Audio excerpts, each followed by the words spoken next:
What's up everyone, Primer here and welcome to yet again another Armored Warfare video. Today we are taking a look at a brand new vehicle that just got released as part of the Armored Warfare 3rd anniversary event. This fun little machine is the IT-1, which was produced between 1968 and 1970. It is built on the chassis of the T-62 MBT and is armed with the 2K4 Dragon launcher that was developed especially for it. This little devil is one of the most satisfying tanks to play at Tier 5. Its main armament is the 180mm 2K4 Dragon ADGM, which deals an impressive amount of damage per shot that puts most Tier 5 vehicles to shame. Or does it? Well, to find out, let's compare it to some Tier 5 vehicles that are somewhat similar to it. But before we dig in, I will be trying to keep this comparison as fair and as close as I can.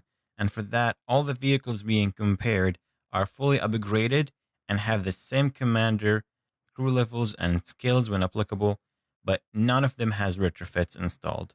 So let's start. So we will be comparing the IT-1 to the Weasel TOW and to the fan favorite M55-1 Sheridan. And we immediately notice the significant DPM advantage that the IT-1 enjoys thanks to its higher alpha and faster reload time. And while it lacks the penetration that the Weasel has, 500mm is not a bad value until you start running into heat ammunition limitations, and for that reason, you should avoid shooting spaced armor, ERA kits, or tracks. In terms of defense, the IT-1 boosts 2,000 hit points and the exact same hull that's found on the Tier 3 MBT, the T-62.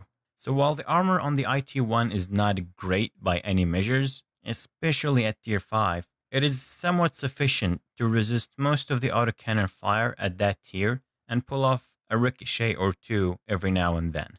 But with that being said, you should never rely on the IT-1 protection to get you out of trouble. In terms of mobility, the IT-1 is limited to 50 kilometers per hour, but it will quite often get there. However, it will never be on the same level of mobility that the Weasel or Sheridan have. It's worth noting that the reverse speed is rather very limited, and it's around 12 kilometers per hour. Utility-wise, it has nothing special since it's essentially an MBT, but with a missile launcher rather than a cannon.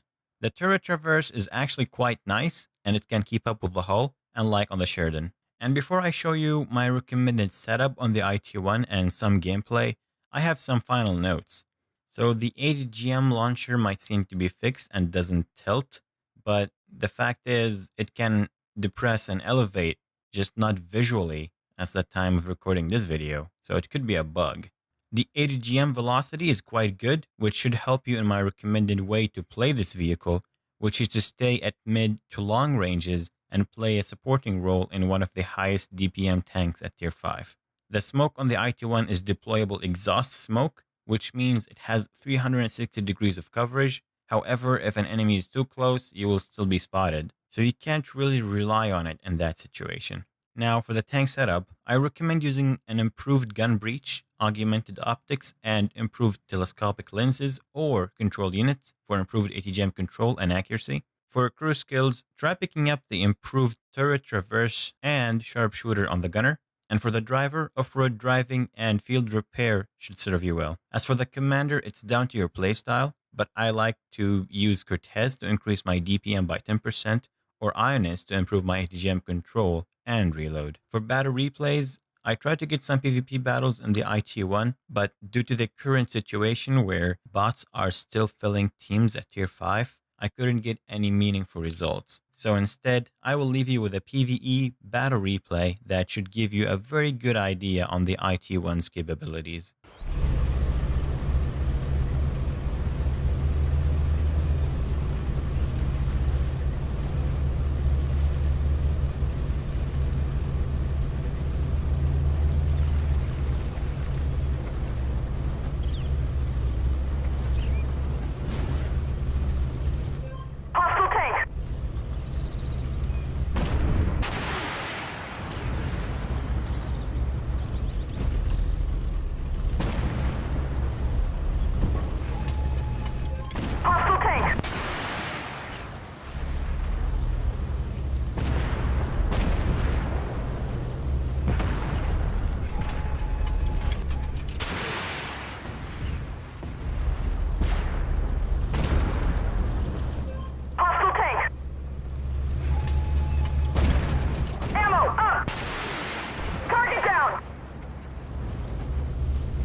And that's going to be it for this video. I hope you found it useful or at least entertaining. And if you'd like to see more Armored Warfare contents, then subscribe to my channel so you don't miss out on any future videos or giveaways. Thank you all for watching, and I will see you on the next one.